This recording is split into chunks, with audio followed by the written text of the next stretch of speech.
বাংলাদেশ ও বিশ্বের বিভিন্ন প্রান্তে যারা চ্যানেলে দেখছেন, আপনাদের সবাইকে সাদর আমন্ত্রণ সাম্প্রতিক বিষয় মুক্ত আলোচনার অনুষ্ঠান গ্রামীণ ফোন তৃতীয় মাত্রা নিয়ে। প্রিয় দর্শক, আজ 7 নভেম্বর। নানা কারণে দিনটি ঐতিহাসিক। কেউ কেউ দিনটিকে জাতীয় বিপ্লব এবং সংহতি দিবস হিসেবে পালন করছেন, কেউ কেউ সিপাহী জনতার অভ্যুত্থান দিবস হিসেবে পালন করছেন, অনেকে এটিকে অনেকটা কালো দিবস হিসেবে পালন করবার চেষ্টা করেন। এবং বলা যেতে পারে যে এই দিনকে ধরেই বাংলাদেশে একটা নতুন রাজনৈতিক ধারার সূচনা হয়েছে, একটি নতুন রাজনৈতিক শক্তির উত্থান হয়েছে, জেনারেল জিয়ার রাজনৈতিক জীবনের উত্থান হয়েছে, একটি নতুন রাজনৈতিক দল প্রতিষ্ঠিত হয়েছে এবং সেই দল বাংলাদেশে একাধিকবার শাসন ক্ষমতায় থেকে দেশ পরিচালনা করেছে। এবং বলা বাহুল্য যে এই দিনটির পেছনে আরও কিছু ঘটনা আছে, আরও কয়েকটি ঐতিহাসিক দিন আছে। এবং যেটি জানেন যে 1975 সালে 7ই নভেম্বর, তার আগে 3রা নভেম্বর ঘটনাবলী আছে এবং তার আগে 1975-এর 15ই আগস্ট আছে। 25 বছরের সংগ্রাম, 1971-এর মুক্তিযুদ্ধ, বাংলাদেশ স্বাধীন, অনেক প্রত্যাশা পূরণ হয়েছে এবং ধীরে ধীরে সেই প্রত্যাশায় নানা ধরনের বাধা, অন্তরায় বা প্রত্যাশা ভঙ্গের ঘটনাও ঘটতে থাকলো। শেখ মুজিবুর রহমানের শাসনকাল এবং পরবর্তীবার যে 1975 সালের 15ই আগস্টের কালো রাত, অনেকে এটিকে কলঙ্কময় দিন হিসেবে চিহ্নিত করেন ইতিহাসের, এটি অনাকাঙ্ক্ষিত দিন। এবং 75 বাংলাদেশকে অনেকটাই বদলে দিয়েছে। 1975-এর 15ই আগস্ট, 3রা নভেম্বর, 7ই নভেম্বরের পথ ধরে বাংলাদেশ বহুদিন চলল এবং 90-এ এসে আরেকটি পট পরিবর্তন। বাংলাদেশ একটা গণতান্ত্রিক ধারায় প্রবেশ করলো, সংসদীয় গণতন্ত্রের ধারায়, এবং 15 বছরের শাসন, সেটি আজকের বিবেচনায় আবার অনেক অনাকাঙ্ক্ষিত একটি শাসনকাল আমরা দেখলাম এবং 11ই জানুয়ারি বাংলাদেশকে আবার নতুন করে বদলে দিতে শুরু করলো। এই সব ঘটনাবলী নিয়ে কথা বলবার জন্য, ইতিহাসের এই নানান অধ্যায়, অজানা অধ্যায়কে জানবার জন্যে আমরা 1975-এর নানান পট পরিবর্তনের সঙ্গে ওতপ্রোতভাবে সংশ্লিষ্ট একজনকে আজকে স্টুডিওতে আমন্ত্রণ জানিয়েছি। দর্শক মণ্ডলী, আজ যার সঙ্গে আমরা কথা বলবো তিনি বাংলাদেশের মুক্তিযুদ্ধে অংশ নিয়েছেন। এই মুহূর্তে তাকে বলা যেতে পারে যে 15ই আগস্টের রাজনৈতিক হত্যাকাণ্ডের দায় কাঁধে নিয়ে দীর্ঘদিন যাবৎ দেশে বিদেশে চলাচল করছেন। তিনি একজন মৃত্যুদণ্ডপ্রাপ্ত আসামি এবং ফেরারি আসামিও বলা যায়। দর্শক মণ্ডলী, আমাদের আজকের অতিথি অবসরপ্রাপ্ত লেফটেন্যান্ট কর্নেল খন্দকার আব্দুর রশিদ। কেমন আছেন আপনি? জি, আমি আপনাদের দোয়া এবং বাংলাদেশের জনগণের দোয়ায় ভালোই আছি। তবে প্রতিটি মুহূর্তেই বাংলাদেশের কথা এবং বাংলাদেশের জনগণের কথা মনে আসে। আর আজকের এই অনুষ্ঠানের জন্য আপনাকে অশেষ ধন্যবাদ। কারণ 1975 সাল থেকে নিয়ে এই পর্যন্ত সত্যিকার অর্থে 15ই আগস্টের ঘটনাগুলো, তার আগে সেটা কিভাবে সংগঠিত হয় এবং পরবর্তীতে কী ধরনের নানাভাবে যে বিট্রিয়াল হয়েছে, সেগুলির কথা বাংলাদেশের জনগণ জানেন না এবং সেই সত্যি কথা আজ পর্যন্ত সময় ও সুযোগের অভাবে বলাও হয়নি।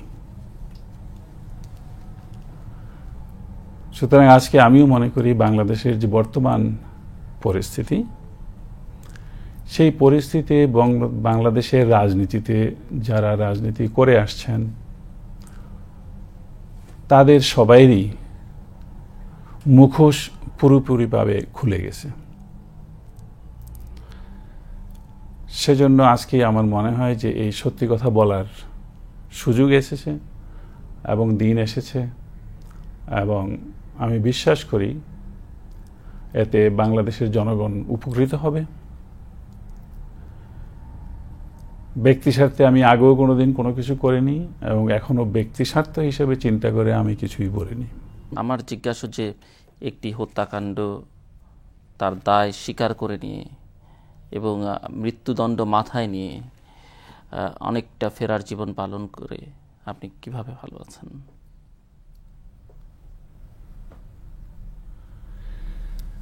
সেটা যদি আপনি যারা ওইভাবে মনে করে, কারণ আমি নিজের অন্তরে আমার যে নিজস্ব বিশ্বাস এবং আমি মুসলমান হিসেবে আল্লাহর কাছে সব কিছুর জন্য দায়ী। সুতরাং সেই হিসাবে আমি যখন চিন্তা করি যে আমি ভালো থাকার পেছনে আমার একটাই চিন্তা যে আমি এমন কোনো কাজ করিনি যার জন্য বাংলাদেশের কোনো নাগরিক এবং বাংলাদেশের জনগণ বা বাংলাদেশ কোনো ক্ষতিগ্রস্ত হতে পারে। এবং এই কারণগুলো আমার অতটুকু আত্মবিশ্বাস আছে, আমি তার জবাবদিহি জনগণের কাছে অনেকে অনেকভাবে নিতে পারে, কিন্তু এই জবাবদিহি আমি আল্লাহর কাছেও করতে পারবো যে আমার আন্তরিকতার মধ্যে কতটুকু সত্য ছিল। সুতরাং সেই জিনিসটাই আমাকে এত কিছু ধাক্কা খাওয়ার পর অনেক ভাবে পারিবারিক অসুবিধা এবং যেভাবে ক্ষতিগ্রস্ত করা হয়েছে, অন্যভাবে চিন্তা করলে ভালো না থাকারই কথা, কিন্তু আমার মনের জোর আছে বলেই, আমার আত্মবিশ্বাস আছে বলেই, এবং আমি সবসময় সত্যকে নিয়ে চলছি বলেই, এবং তারই সাথে আমি বলবো বাংলাদেশের জনগণের অধিকাংশ জনগণের ভালোবাসা আছে বলেই এবং আমার প্রতি তাদের দোয়া আছেই বলেই আমি ভালোই আছি বলবো। জি, এখন সেই অর্থে কোনো টেনশন বোধ করছেন এবং মনে করছেন যে ঝড়ঝঞ্ঝা মানুষের সব মানুষের জীবনই থাকে, যেটুকু আছে সেটুকু দিয়ে যে বাকি জীবনটা পার করে দিতে পারবেন? জি, ইনশাআল্লাহ অতটুকু মনের জোর আমার আছে। যত কষ্টই নিতে হয় নাই কেন, যত রিস্ক আগেও নিয়েছি, বরঞ্চ আগের তুলনায় ইন্ডিপেন্ডেন্স ওয়ারের তুলনা যদি আপনি নেন, সেখানেও একটা লাইফের ধাক্কা। স্বাধীনতা কবে হবে, স্বাধীনতা যুদ্ধে আপনি মরবেন কি বাঁচবেন, তাছাড়া 15ই আগস্টই ধরেন, 15ই আগস্টে আপনি মরবেন কি বাঁচবেন, এটা হবে কি হবে না, ঠিক তার কোনো নিশ্চয়তা নেই। তো সেই জন্য বরঞ্চ এখন যা আছে সেটা তো আপনার ওদের চেয়ে তুলনামূলকভাবে রিস্ক অনেক কম। সুতরাং সেই হিসাবে আমি কোনো চিন্তাই করছি না, কারণ আমি অতটুকু বিশ্বাস করি, যদিও আপনি বলেছেন যে আপনি মৃত্যুদণ্ড প্রাপ্ত, তো আমি বিশ্বাস করি যে মানুষের জীবন এমন একটা জিনিস যে যা কিছুই করুক না কেন কিছুই করতে পারে না, একমাত্র আল্লাহ যেদিন চাইবেন, যে সময়টুকু চাইবেন সেই দিনই হবে এবং সেইভাবেই হবে। তার 1 মিনিট আগেও কেউ করতে পারবে না, তার 1 মিনিট পরেও কেউ করতে পারবে না। 1975-এর 15ই আগস্টের পরে আপনি টেলিভিশনে মুখোমুখি হয়েছেন কবার? 75-এর পরে টেলিভিশনের মুখোমুখি আপনার একবার ইলেকশনের সময় CNN এর ইন্টারভিউ ছিল, 1979 সালে, 1979 সালে। 1979 আর তার আগে আপনার একটা ছোট ইন্টারভিউ নেওয়ার কথা ছিল, যেটা টনি মাসকারেনাস করেছিল, সেটার মধ্যে অ্যান্থনি মাসকারেনাস। তো সেখানে ফারুকের ইন্টারভিউই নেওয়া হয়েছিল, ফারুকই যোগাযোগ করেছে এবং ওর সাথে ইন্টারভিউ দিয়েছে। আমাকে বলার পরে আমি যখন প্রথমবার ওর সাথে কথা হয়, আমি ব্যক্তিগতভাবে তাকে পছন্দ করিনি, সেই জন্য আমি বেশি কিছু বলা আমি ভালো মনে করিনি এবং সেই জন্য সত্যিকারভাবে বলাই হয়নি, খোলামেলাভাবে কোনো কথাই হয়নি। বিবিসি টেলিভিশনে প্রচার হতো না, ওটা একটা স্পেশাল প্রোগ্রাম ছিল, ওয়ার্ল্ড ইন অ্যাকশন। তো সেইখানে হয়তো সেই করেছে এবং সেটা আমি দেখিও নাই। আর তার পরবর্তীতে সে যখন বই লেখে, সেই বই তো আপনি পড়লে দেখবেন আমার লিগ্যাসি অফ ব্লাড, আমার ব্যাপারে এমন কোনো কিছু তার বলার ছিল না, যেহেতু আমি বলি নাই এবং সেই জন্য সে বলেও নাই। মোটামুটি বেশিরভাগ কথাবার্তা তার নিজের কর্নেল ফারুকের কথা আছে, তারপরে নিজের কথা। সাক্ষাৎকারটা দিয়েছিলেন টেলিভিশনে মাসকারেনাসের সঙ্গে? এই সাক্ষাৎকারটা হয়েছে 76-এর মাঝামাঝি। সো 75-76-এর পরে এই প্রথম আপনি টেলিভিশনের পর্দায় প্রথমবার, রাইট। কথা বলছেন এবং বাংলাদেশের কোনো টেলিভিশন চ্যানেলে প্রথম। জি, অবশ্যই বাংলাদেশের টেলিভিশনে প্রথম, এবং আমি অত্যন্ত খুশি যে আছে বাংলাদেশে প্রাইভেট টেলিভিশন চ্যানেল আছে। সংবাদপত্রে আপনি কোনো দীর্ঘ সাক্ষাৎকার দিয়েছেন এই বিষয়ে, মানে খোলামেলা কথাবার্তা বলেছেন?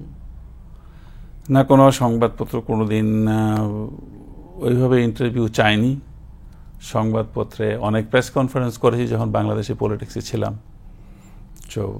সেগুলো মোরলেস রাজনৈতিক তখনকার পরিস্থিতি এবং তখনকার রাজনৈতিক বিষয় নিয়ে কথাবার্তা হয়েছে। 15 আগস্ট নিয়ে তেমন কোনো কথাবার্তা না, তেমন কোনো কথাবার্তা হয়নি, কেউ জিজ্ঞাসাও করেনি, কেউ কোনোদিন সে আলাপও করেনি, এবং তখনকার পরিস্থিতি এমন কিছু বলা এমন কোনো ভালোও মনে করেনি। আপনার এখন বয়স কত, বা আপনি যদি অন্যভাবে বলেন না যে আপনার জন্ম কোন সময়টাতে, কোন সালে? জি, আমার জন্ম হয়েছে 1946 সালে 6ই ডিসেম্বর, কুমিল্লা ডিস্ট্রিক্টের ছয়গড়িয়া গ্রামে, চান্দিনা থানার। একটু ধারণা দেবেন আপনার চাইল্ডহুড সম্পর্কে? আপনার বাবা মা কি করতেন, বা আপনার স্কুল জীবনটা, শৈশবটা একটু যদি ধারণা দেন দর্শকদেরকে। আমার বাবা স্কুল টিচার ছিলেন। আমাদের ফ্যামিলিতে লেখাপড়ার চর্চা ছিল, এবং আত্মীয় স্বজন যারাই আছে ওই গ্রামে আমাদের ফ্যামিলির লোকেরাই লেখাপড়া করেছে, বিভিন্ন চাকরি বাকরিতে আছে। আর আমিও ছোটকালে গ্রামের স্কুলেই পড়েছি, বাবার সাথে সাথে স্কুলে যেতাম। আর তারপরে গ্রামের স্কুল থেকে, চান্দিনা স্কুল থেকেই আমি ম্যাট্রিক পরীক্ষা দিয়েছি, এবং এরপরে আমি ঢাকা কলেজে পড়েছি, তারপরে ঢাকা ইউনিভার্সিটিতে পড়েছি। ঢাকা ইউনিভার্সিটিতে আপনি সয়েল সায়েন্স? আমি সয়েল সায়েন্সে পড়েছিলাম। আর তখনই গ্রাজুয়েশন করেছেন, মানে অনার্স করেছেন? আমি সয়েল সায়েন্সে অনার্স করেছি। না, করা হয়নি, কারণ তখন এই 65 ওয়ারে পরে যখন বাংলাদেশ আর্মিতে যোগদান দেওয়ার, পাকিস্তান আর্মিতে যোগদান দেওয়ার সুযোগ আসছে, তখন সেই একটা মোটিভেশনের মধ্য দিয়ে তো আর্মিতে জয়েন করেছি 65-এ। জি, 65-এ কমিশন লাভ করেন। ওয়ারের পরে আমরা 66-এ কমিশন লাভ করি। আপনার ভাই বোন কজন? আমরা 2 ভাই। আপনি বড়? না, আমি ছোট। আমার আরেক বড় ভাই আছেন, উনি দেশেই আছেন। আপনি বিয়ে করলেন কোন সময়টাতে? বিয়ে করলাম আপনার 1969-এ। 1969-এ। বঙ্গবন্ধু হত্যা মামলার অন্য আরেকজন আসামি লেফটেন্যান্ট কর্নেল ফারুক রহমান, তার সঙ্গে আপনার পরিচয় কোন সময় থেকে? ওর সঙ্গে আমার প্রথম পরিচয়, এক তো পাকিস্তান মিলিটারি একাডেমিতে আমরা কাছাকাছি ছিলাম। আপনার কি একই ব্যাচের? না, একই ব্যাচের না। ফারুক 2 নম্বর ওয়ার কোর্সে ছিল, আমরা 4 নম্বরে ছিলাম, 4th ওয়ার কোর্স, এবং Farooq was 2nd war course. Senior to me. তো সেটা ছিল। তারপরে যখন বাংলাদেশ স্বাধীনতার যুদ্ধে গেল, তখন 71-এ ফারুক যখন ডিফেক্ট করে দুবাই থেকে ইন্ডিয়াতে চলে আসে, এবং আমি যখন ইন্ডিয়াতে গেলাম তখন সেখানেও দেখা হয়েছে।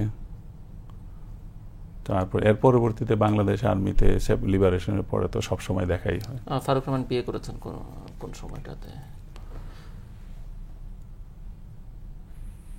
ফারুক বিয়ে করেছে 73-তে। তো ওনার বৈবাহিক সম্পর্কটা, সোফার উইডো, যে উনি আপনার ভাইরা, মানে 2 বোনকে আপনারা 2জন বিয়ে করেছেন? জি, ও আমার প্রথম শালীকে বিয়ে করেছে। সেটা কি আপনার সঙ্গে ঘনিষ্ঠতার সূত্রে, না এইটা ওটা ব্যক্তিগত পছন্দ, সেই ঘনিষ্ঠতা এমন কিছু নয়। সুতরাং সেটা আমার বাসায় আসছে, আমার শালী আমার বাসায় আসছে, তো বন্ধু হিসাবে বাসায় আসা যাওয়া ছিল, এবং সেই হিসাবে দেখা সাক্ষাৎ হয়েছে, এবং ওরা নিজেরাই একজন আরেকজনকে পছন্দ করেছে, বিয়ে করতে চেয়েছে। সুতরাং আমার শ্বশুর শাশুড়ি তাতে আপত্তি দেয়নি, ফারুকের আব্বা আম্মু আপত্তি দেয়নি, তো সেই হিসাবে সেটা হয়েছে। আপনি মুক্তিযুদ্ধে যোগ দিয়েছিলেন 1971-এর নভেম্বর মাসে, জি আমার রাইট? জি। এবং কর্নেল ফারুক রহমান 12ই ডিসেম্বর, জি। 3 দিন আগে। মানে এর আগে আপনার যুদ্ধে আপনি যোগদানটা এত বিলম্ব হলো কেন? মানে আপনার পজিশনটা কি একটু জানতে চাচ্ছি। আমার পোস্টিং পাকিস্তানে ছিল, আমি পাকিস্তানে ছিলাম, সুতরাং পাকিস্তানের থেকে গিয়ে মুক্তিযুদ্ধে জয়েন করা অত সহজ কাজ ছিল না, যার জন্য দেখেছেন পাকিস্তানে পোস্টিংয়ে যারাই ছিল বাঙালি তারা সবাই বেশিরভাগ এখানেই রয়ে গেছে, এবং হাতে গোনা 5-6 জন ছাড়া কেউ সেখানে গিয়ে কুলিয়ে উঠতে পারেনি। সুতরাং আমি মনে করি আমি একজন লাকি যে শেষের দিকে হলেও আমি আমার স্বাধীনতা সংগ্রামে যোগদান করতে পেরেছি। আপনি পাকিস্তান থেকে এসে কিভাবে যুদ্ধে যোগদান করলেন? আমি শেষের দিকে অক্টোবর মাসে আপনার ছুটিতে যাই, ছুটিতে গিয়ে আমি ভারতে চলে যাই, আর ফেরত আসিনি। ভারত থেকে জয়েন করেন যুদ্ধে? জি। ফারুক রহমান সাহেবটা জানা আছে আপনার, যে উনি তো 12ই ডিসেম্বর যোগ দিয়েছিলেন, উনি কিভাবে যোগ দিয়েছিলেন? ফারুক সে পাকিস্তান আর্মির থেকে ডেপুটেশনে আবুধাবিতে ছিল। এখন আবুধাবির থেকে তার ভারতে চলে আসতে কেন বিলম্ব হয়েছে আমি জানি না, তবে আসার ইচ্ছা ছিল বলে সে তার রাস্তা খুঁজে বের করেছে, এবং সেই হিসাবে সে যখনই সুযোগ পেয়েছে নিশ্চয়ই তখনই সে আসতে পেরেছে। আপনি কোন সেক্টরে ছিলেন? আমি ছিলাম আপনার জেড সেক্টরে। তৎকালীন মেজর জিয়া আপনার সেক্টর কমান্ডার? হ্যাঁ, জিয়াউর রহমান ওয়াজ দি সেক্টর কমান্ডার। এবং আবার এখানে আগরতলা ক্যাম্পে খালেদ মোশাররফও ছিল। খালেদ মোশাররফ তখন ইনজুর্ড হয়ে হসপিটালে ছিল। আর কর্নেল ফারুক কোন সেক্টরে ছিলেন? কর্নেল ফারুক আমার ঠিক মনে নাই, ওর আর্মার ইউনিট তখন আপনার মেজর জলিল রেস করেছিল, এবং মেজর জলিল হিউ ছিল, এবং সেইখানে সে এক্স্যাক্টলি কখন জয়েন করেছে সেটা আমি জানি না। মুক্তিযুদ্ধটাকে আপনি কিভাবে দেখেছেন আর কি, যুদ্ধে যোগদানের আগে বা সেই সময়টাতে বাংলাদেশের স্বাধীনতা সংগ্রাম, মুক্তিযুদ্ধ নিয়ে আপনার ভাবনাটা কি ছিল?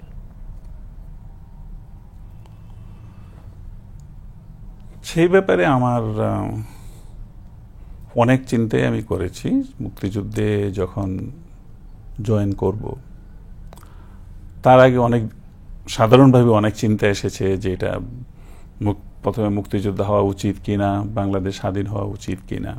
71 সালে আপনার র্যাঙ্ক কি ছিল তখন? আপনি মানে 71 সালে ক্যাপ্টেন ছিলেন? জি। ফারুক রহমানও ক্যাপ্টেন ছিলেন? জি জি। তো সেখানে আমাদের যে আমি বলবো আমার যে চিন্তাটা ছিল খুবই সাধারণভাবে বলতে গেলে হয় যে স্বাধীনতা সংগ্রাম হওয়ার প্রয়োজন হয়ে দাঁড়িয়েছিল, এবং স্বাধীনতা সংগ্রাম বিশেষ করে যখন একবার শুরু হয়ে যায় তখন সেইটাকে কোনো অবস্থাতেই ফেল করতে দেওয়া উচিত নয়। যত কষ্টই হোক, যত সময়ই লাগুক, বাংলাদেশের প্রত্যেকটা জনগণের একটা দায়িত্ব হয়ে দাঁড়ায় যে সেটাকে শেষ পর্যন্ত নিয়ে গিয়ে এটার সাকসেস দেখা এবং বাংলাদেশে স্বাধীনতা করা। সেটা প্রত্যেকটা বাঙালি যারা বাংলাদেশকে পছন্দ করে তাদের একই চিন্তাধারা হওয়া উচিত, এবং আমি বিশ্বাস করি সবাই এই চিন্তাধারা ছিল বলেই আমরা সেখানে স্বাধীনতাতে বিজয় লাভ করতে পেরেছি। এবং সেই জন্যই সবসময় সুযোগ খুঁজেছি যে কোন সময় সুযোগ হবে, এবং সেই সুযোগ পাওয়া মাত্রই সেখানে আপনার স্বাধীনতা যুদ্ধে অংশগ্রহণ করেছি।